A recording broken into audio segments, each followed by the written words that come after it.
Retired IRS officer గారు దేవిప్రసాద్ గారికి, పెద్దలు సుదర్శ మాస్టర్ గారికి, అనేక మంది ఇక్కడ నాయకులు, అదేవిధంగా ఉద్యోగులు, అనేక రకాలకు సంబంధించిన అందరికీ కూడా హృదయపూర్వక చేయూతలు తీసుకుంటాం. నా పేరు దేవరకొండ వెంకటేశ్వరు, కొంతమంది తెలియకపోవచ్చు. వాటర్ రిసోర్స్ డిపార్ట్మెంట్ లో డిప్యూటీ ఎగ్జిక్యూటివ్ గా పనిచేస్తా ఉన్నాను. ఎస్టీ ఎంప్లాయీస్ ఆల్ ఇండియాకి నేషనల్ ప్రెసిడెంట్ గా ఉన్నాను.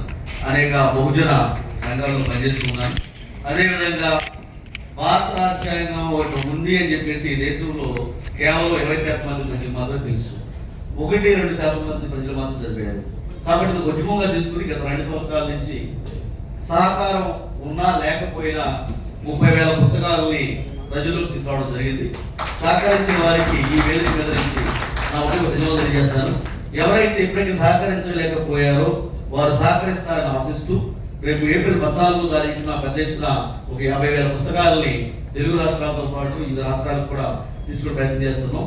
దీంట్లో మీరందరూ కూడా భాగస్వాములు అయ్యి బాబాసాహెబ్ అంబేద్కర్ మీద మనకు ఒక ప్రేమ, అభిమానము, కృతజ్ఞతతో ఒక రాజ్యాంగ పుస్తకాలను కనీసం ఒక్కొక్కరికి 5 కన్నా బహుమతి ఇస్తే ఎక్కువ మంది చదవడానికి అవకాశం అని చెప్పేసి తెలియజేసుకుంటా ఉన్నాం.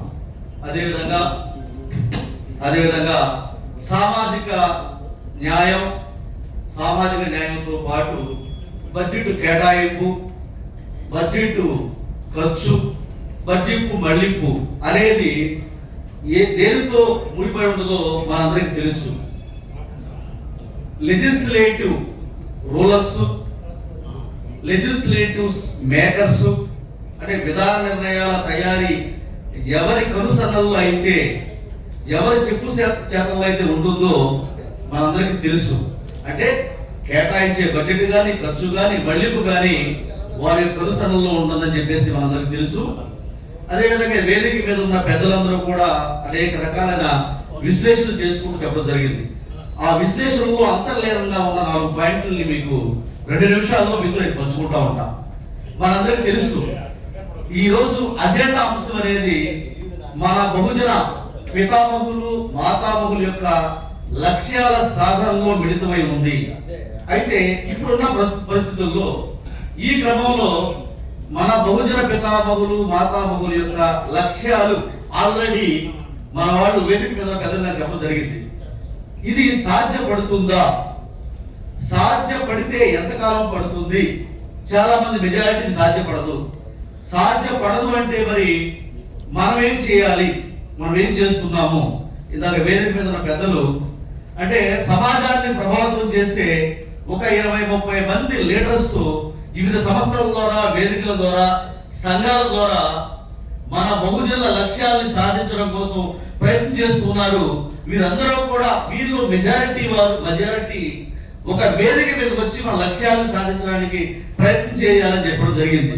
ఇది కూడా మనలో ఉన్న మేధావులు ఆలోచిస్తూ ఉంటారు. అధికారిగా ఉన్నాను కాబట్టి చాలా జాగ్రత్తగా మాట్లాడుతున్నాను. చాలా జాగ్రత్తగా అర్థం చేసుకుంటే మాత్రమే ఈ పాయింట్ అర్థమవుతుంది. అయితే ఈ లక్ష్యాల సాధనలో మీరందరూ ఒక వేదిక మీదకి వచ్చినా కూడా ఎంతవరకు సాధ్యం? అయితే ఈ లక్ష్యాలని సాధించాలంటే ఈ బహుజనంలో ఉన్న 90% ఓట్లు వేసే వాళ్ళు ఎవరైతే ఉన్నారో 5 సంవత్సరాల్లో 1826-27 రోజుల్లో ఒక రోజు అంటూ మనకు వస్తుంది. ఆ రోజు మనం ఓటు వేసే రోజు.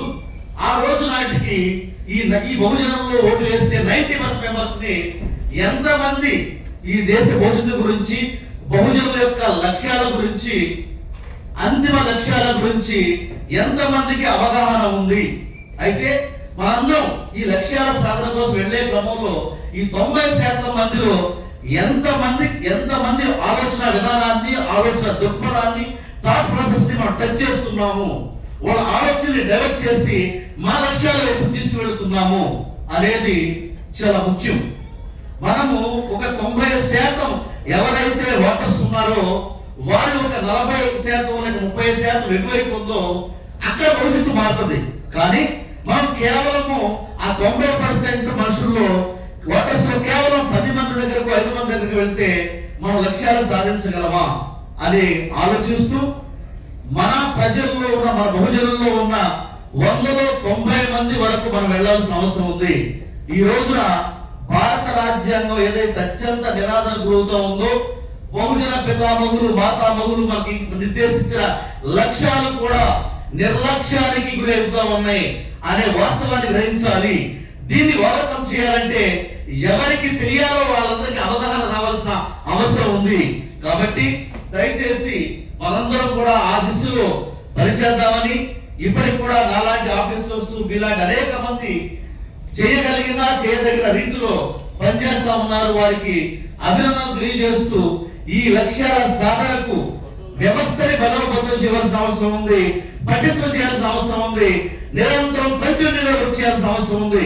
ఒక వేడుకల్లాగా, సంబరాల్లాగా, సెలబ్రేషన్స్ లాగా సంవత్సరానికి 1-2 సార్లు మనలో ఉన్న ఉత్సాహం, అదే విధంగా మన లక్ష్యం వైపు రావడం కాదు. నిశ్చయం కూడా కంటిన్యూగా ఎవరు ఆదరించినా ఎవరు ఆదరించకపోయినా మనలో ఎన్ని ఈర్ష్య, ద్వేషాలు, అసూయలు, రకరకాల ఆలోచన విధానాలు ఎన్ని రకాలుగా ఉన్నా కూడా మనం కంటిన్యూస్ గా వర్క్ చేసుకుంటా వెళితే మాత్రమే బహుజన లక్ష్యాలను సాధిస్తామని చెప్పేసి తెలియజేసుకుంటూ, ఆ దిశలోనే నేను కూడా పనిచేస్తున్నానని చెప్పేసి మీ అందరికీ తెలియజేసుకుంటూ, ఈ మహోన్నత కార్యక్రమంలో నన్ను కూడా ఇన్వాల్వ్ చేసినందుకు మీ అందరికీ హృదయపూర్వక జైలు తెలియజేసుకుంటాను. Thank you very much. జై భీమ్, జై భారత్. జై భీమ్, జై భారత్. పాటలు పాడండి, పాటలు భోజనాలు చేయండి. అనిల్ అనిల్ అనిల్